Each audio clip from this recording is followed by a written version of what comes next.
My wife and I were high school sweethearts. Back then in high school, I was the guy who wasn't popular. In fact, I used to be bullied, which affected my personality a lot. On the other hand, my wife was famous in her school set, and almost everyone loved her, including me. The first time I got to talk to her was in a biology class, and we hit it off there. Unlike the other girls who didn't have my time, my wife was kind to me, and at some point, we started sharing lunch tables together. Fast forward to senior year, I summoned the courage to ask my wife out, and she said, yes. She was my first real girlfriend, and that's how our relationship began. My wife and I were crazy about each other, and because of her unique character and popularity, we became one of the most famous couples in school. We were always together outside school, and our families loved and accepted us. As regular teenagers, we had our ups and downs. We broke up a couple of times, but still got back together.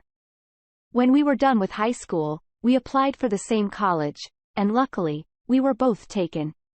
Life for us was terrific.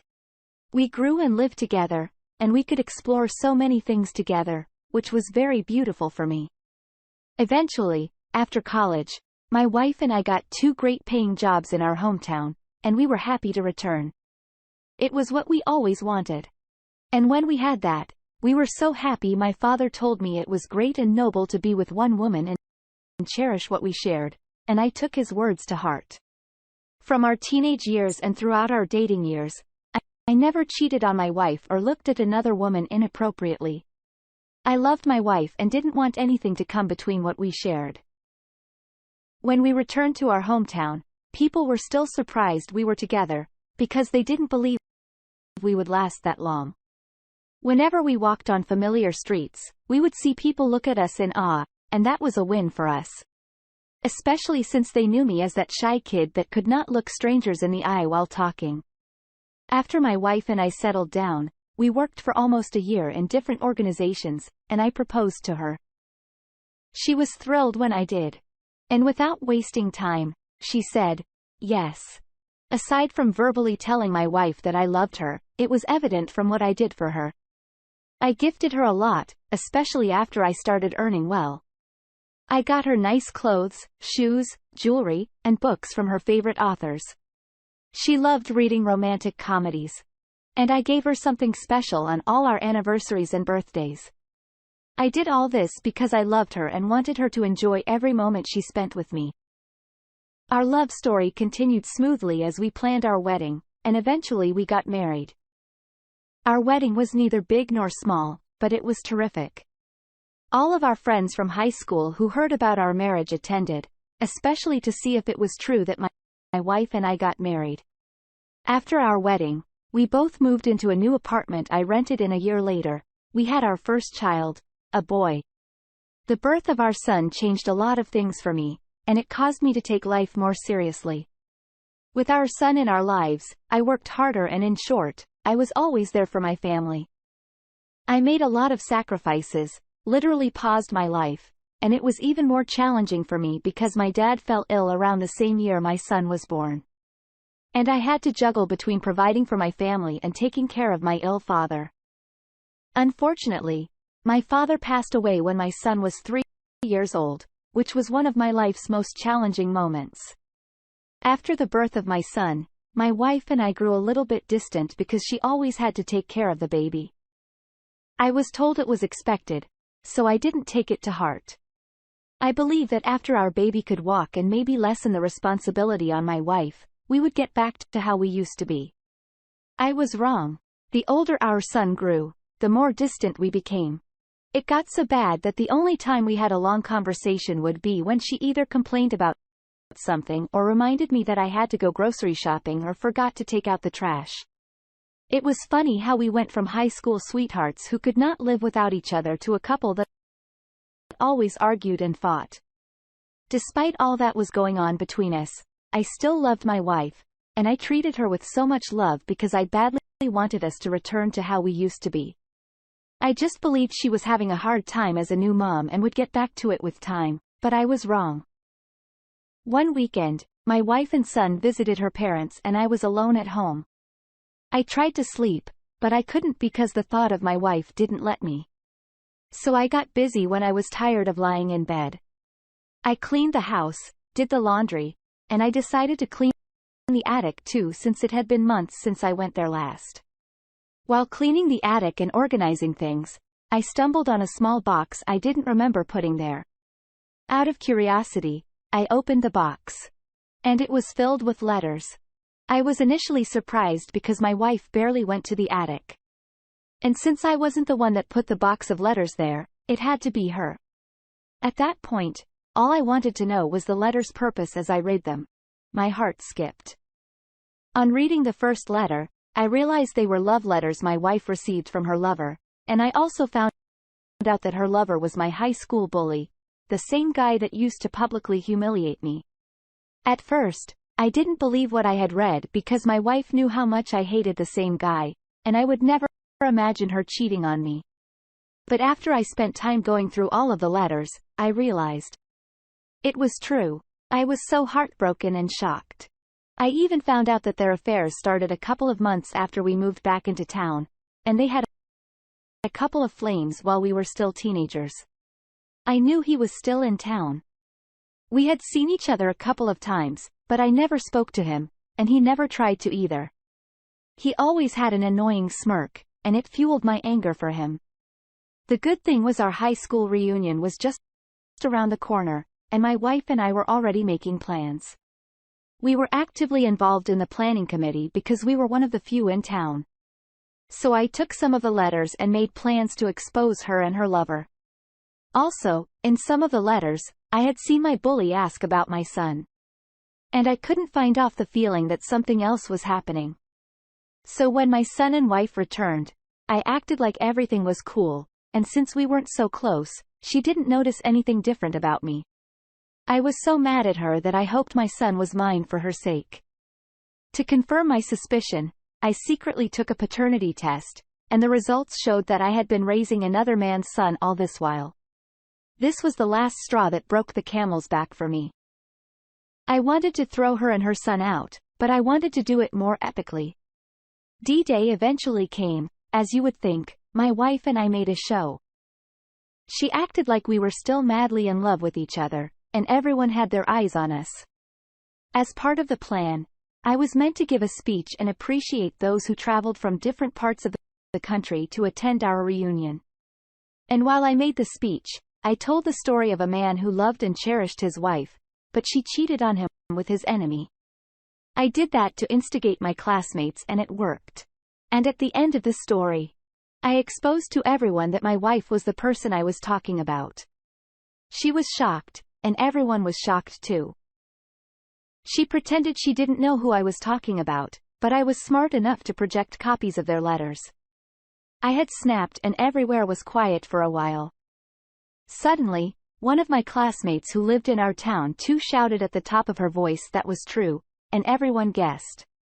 Well, it turned out that everyone from the planning committee knew my wife was having an affair with my bully, and no one mentioned it to me. But on that day, they took turns in confirming it. At the spot, my wife started to cry and beg me. She was already soiled in drinks from some of our angry classmates, and it pleased me to see them empty their drinks on her face. She thought I didn't know her lover was the father of the boy I was raising, but I also announced that I would be suing him for child support for all the years I took care of their son. And I left the party afterward. That same evening, I had my wife's and her son's stuff thrown out on our front lawn. I wanted to do that from the day I learned about her affair, but I had to wait. When I woke up the following day, it was all gone, and I knew she had come to take them. I divorced her so she could go and be with her lover, and I also hired a lawyer that helped me in getting what I had spent. Finding out that my wife was cheating on me was my ultimate heartbreak. Till now, I have not been able to get over it. I poured my life into our relationship and marriage, but she betrayed me and destroyed everything. If I get married again, the first thing I'll do when my child comes is a DNA test. I can't handle this level of heartbreak twice. OP, finding out that your wife was cheating on you with your high school bully is certainly betrayal on another level. You handled this well by exposing her in front of everyone and divorcing her. You have a whole life ahead of you. Focus on that and leave the past behind. I know it's painful, but you've got to forget everything and move on. Thank you for sharing your story with us. Now let's move on to the next story for today.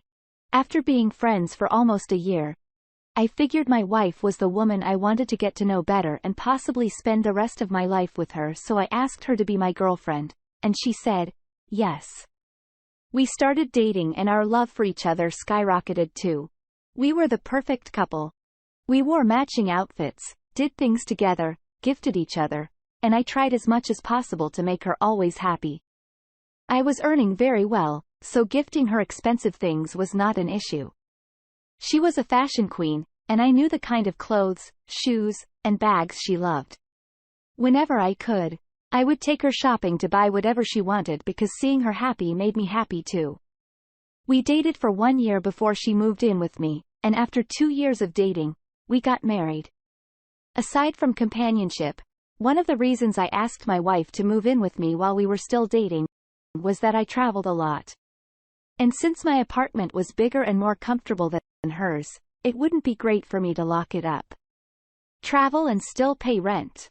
After we got married, we didn't have any reason to move out because we weren't expecting to have kids anytime soon, and I already loved the neighborhood and the few friends I made in the neighborhood.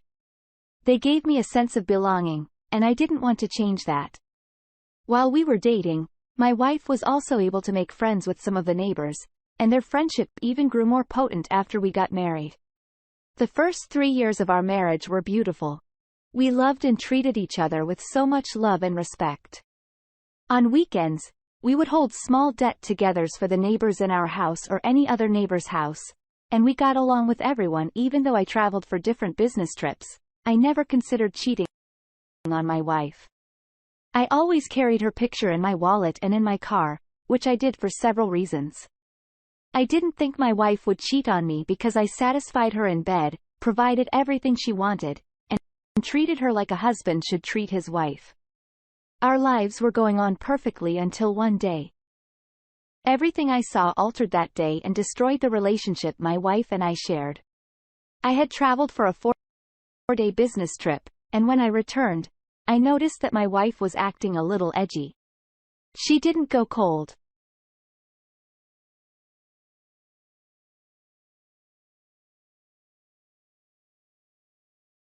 down to me, but I checked, and the vase was still in perfect condition. To be sure of what was wrong, I checked the footage from her house security camera, and somehow the footage of the last 4 days I had traveled for my business trip was missing. It was undeniable that she had deleted it, and that raised my suspicion. I didn't ask her about it because I knew she would try to convince me, so I quietly worked on recovering them. After I had successfully recovered the deleted files, I was shocked to see explicit videos between my wife and a new neighbor we just had. He has been visiting the house the past few days, and my wife and I received him warmly. The craziest part was that I didn't notice or suspect anything was happening between them. I just believed my wife was being lovely to him like she was to the other neighbors. And maybe if she did not give herself out, I would not have known they were having an affair. While I was away, they did it on our bed and even on the parlor couch, which made me very furious. I didn't feel heartbroken at that moment like most people would describe. I felt rage. I wanted to hurt her badly, but didn't want to do anything stupid. Before my trip, I planned a neighborhood barbecue to welcome this new neighbor who was cheating on me with my wife, and I thought of the perfect plan. As for my wife, she didn't know that. I found out about her affair. I played along and acted like everything was fine. A couple of days later, we had the welcome party, and after a lot of eating and drinking, we were supposed to watch a good movie as neighbors. After everyone had gathered, I played them a movie, not the one they expected to see, but the kind of movie they would not stop talking about in a very long time. I played the videos of my wife and our new neighbor I had recovered, and everyone was shocked. My wife could not believe it, especially with the wide grin on my face. Her eyes nearly fell out of her socket when everyone turned turned in her direction, and the shame on her face was evident. Immediately, the new neighbor's girlfriend started yelling at her boyfriend, and when she couldn't take it anymore, she broke up with him on the spot.